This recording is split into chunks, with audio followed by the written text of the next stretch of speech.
बिस्मिल्लाहिर्रहमानिर्रहीम। अस्सलामु अलैकुम वरहमतुल्लाहि वबरकातुहू। स्टूडेंट्स कैसे हैं? उम्मीद है आप खैरियत से होंगे। बेटा आज हम अपनी निसाबी नज़म नंबर 7 हलाल इस्तिक़लाल, इसके आज पहले 3 अशार इस पर हमारी गुफ्तगू होगी। बेटा इसके शायर हैं हफीज़ जलंधरी, इनको शायर इस्लाम भी कहा गया और अबुल असर इनकी कुनियत है।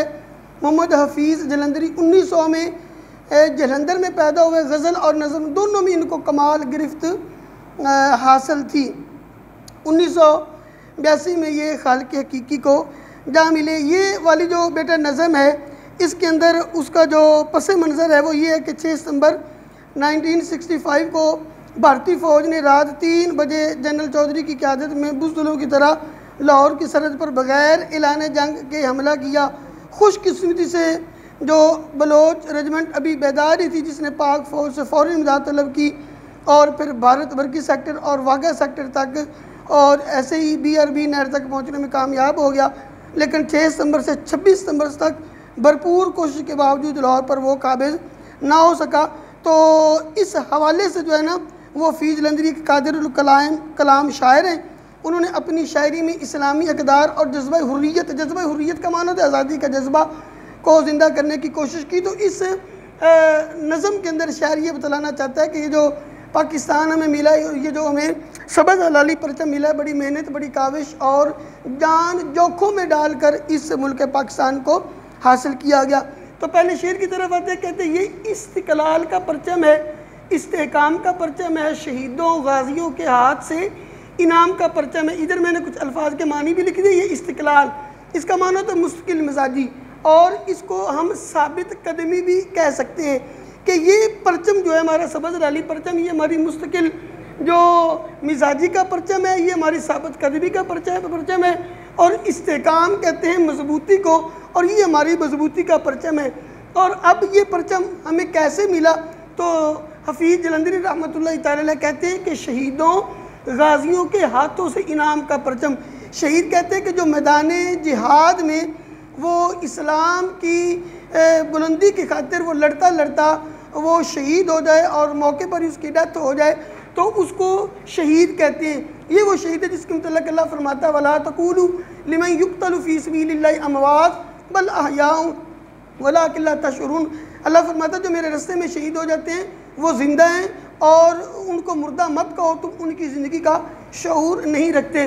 तो ये शहीद है। और जो शहीद को अल्लाह ताला ने ये भी प्रोटोकॉल दिया हुआ है कि इसको गुस्ल देने की भी ज़रूरत नहीं होती, और जिस वर्दी में जिस यूनिफॉर्म में उनकी डेथ हो जाती है उस यूनिफॉर्म में उसकी तदफीन भी कर दी जाती है, उसको दफन कर दिया जाता है। क्योंकि नबी अलैहिस्सलाम का फरमान है कि मेरी उम्मत का जो शहीद होगा उसका जो खून आलूदा जिस्म होगा, खून आलूदा उसका जो लिबास होगा, कल क़यामत के दिन उस लिबास उस खून को मैं गुनाहगार उम्मत के लिए पेश करूँगा कि मालिक अगर मेरी उम्मत के अंदर गुनाहगार लोग थे तो मालिक ये भी थे जिन्होंने अपनी मताए अज़ीज़ जान को तेरे रास्ते में कुर्बान कर दिया। तो ये शहीद और गाजी उस शख्सियत को कहते हैं कि जो जंग में बच गया, कामयाब हो गया, उसको शहादत नसीब नहीं हुई और वो बच कर आ गया।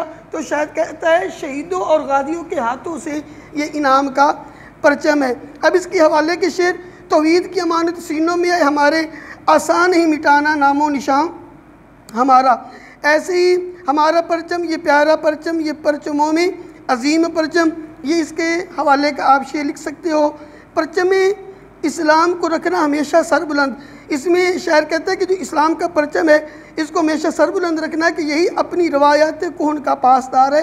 रिवायात कौन यानी पुरानी रिवायात, हमारी पुरखों हमारे आबा अजदाद की जो रिवायात है उनका पासदारी हमारा परचम ही है।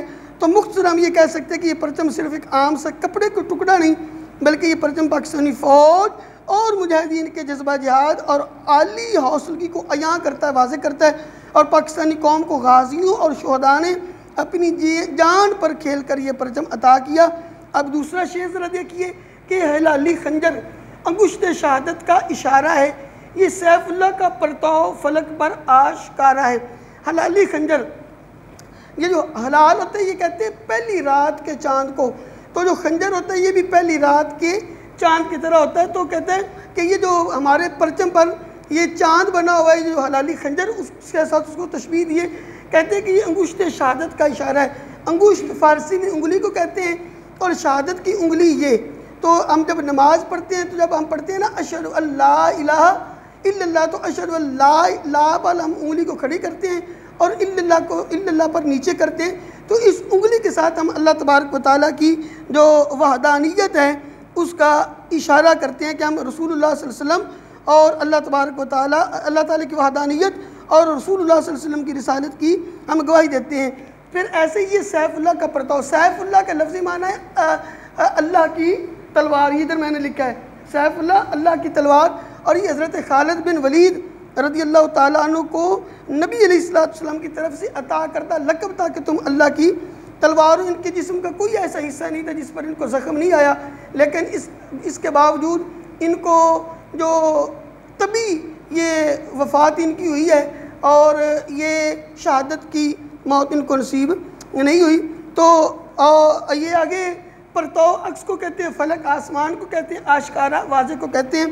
तो इसका मफ़हूम ये होगा कि इस परचम पर बना हुआ हलाली खंजर इस बात की तरफ इशारा है कि हम अल्लाह की वहदानियत मीन अल्लाह का एक होना और नबी वसल्लम की रिसालत की गवाही देने वाले हैं।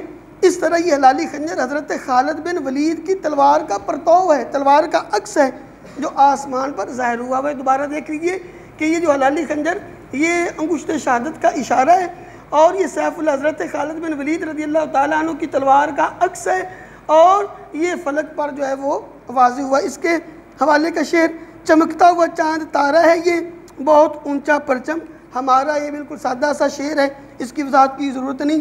तैगों के साए में हम पल कर जमा हुए हैं, खंजर हिलाल का है कौमी निशान हमारा। इकबाल कहते हैं तय का माना भी तलवार होता है कि तलवारों के साए के नीचे हम पल कर जवान हुए हैं और खंजर हिलाल का है कौमी निशान हमारा। इसके बाद बेटा तीसरा शेर कि हलाली खंजर कौमी अतिया है शहीदों का। ये जो परचम जिस पर हलाली खंजर बना हुआ है वो कहता है ये अतिया है। अतिया का माना होता है तोहफ़ा, ये तोहफ़ा है कौम को। किसने तोहफ़ा दिया है? शहीदों ने। ये शहीदों का हमें तोहफ़ा है, उन्होंने मेहनत की और उन्हें मिलकर पाकिस्तान मिला और हमें ये परचम मिला जो ख़ुद कुर्बान होकर भर गए दामन नवीदों का। दामन का माना होता है झोली, नवीद का माना होता है खुशखबरी कि ये जो शहीद हैं ये ख़ुद तो कुर्बान हो गए इस पाकिस्तान के हुसूल के लिए, ख़ुद इस दुनिया से चले गए, लेकिन हम जो पीछे अब मुसलमान हैं हमारी झोली को हमारे दामन को खुशखबरी से वो भर कर चले गए। तो मफहूम दोबारा इसका सुन लीजिए कि इस परचम पर बना हुआ हलाली खंजर कौम को शुहदा की तरफ से अता करता तोहफ़ा है जिन्होंने अपनी जान की इवज़ हमें खुशखबरियाँ बख्शी। तो ख्वाजा हसन निज़ामी कहते हैं कि दिल्ली का शायद ही कोई दरख्त होगा कि जिससे किसी मुसलमान की लाश ना लटक रही। इतना जुल्म सितम था कि उन्होंने मुसलमानों की जो मैयती थी लाशें थी उनको दरख्तों पर लटका दिया। हम लाए हैं तूफ़ान से कश्ती निकाल कर, इस देश को रखना मेरे बच्चों संभाल कर। इसी तरह एक और हवाले का शेर है कि वतन की आबरू पर जान देना जिंदगानी है, वतन की इज़्ज़त पर अपनी जान देना ये ज़िंदगी है। शहीद कौम हो जाना हकीकी कामरानी है और कौम के लिए शहीद हो जाना ये बेटा हकीकी कामयाबी। जान तो एक न एक दिन जानी है। और जिस तरह वो फैज़ का शेर है ना कि जिस धज से कोई मकतल में गया वो शान सलामत रहती है, ये जान तो आनी जानी है, इस जान की कोई बात नहीं। मरना तो हमने एक न एक दिन है, लेकिन वो वतन पर, मुल्क पर और वतन की इज़्ज़त पर, दीन इस्लाम पर, दीन इस्लाम की इज़्ज़त पर, रसूलुल्लाह सल्लल्लाहु अलैहि वसल्लम की नामूस पर अगर कुर्बान होगी तो फिर क्या कहने, फिर इस दुनिया के अंदर भी कामयाब और आखिरत के अंदर भी कामयाबियाँ हमारा मुकद्दर बनेगी। ऐसी एक और शेर है कि हमें यकीन है कि हम हैं चिरागे आखिरी शब, हमारे बाद अंधेरा नहीं उजाला है। तो ये बेटा आज हमने इसके 3 अशार हो गए, बाकी इंशाअल्लाह ताला 4 शेर हैं वो कल के लेक्चर में होंगे।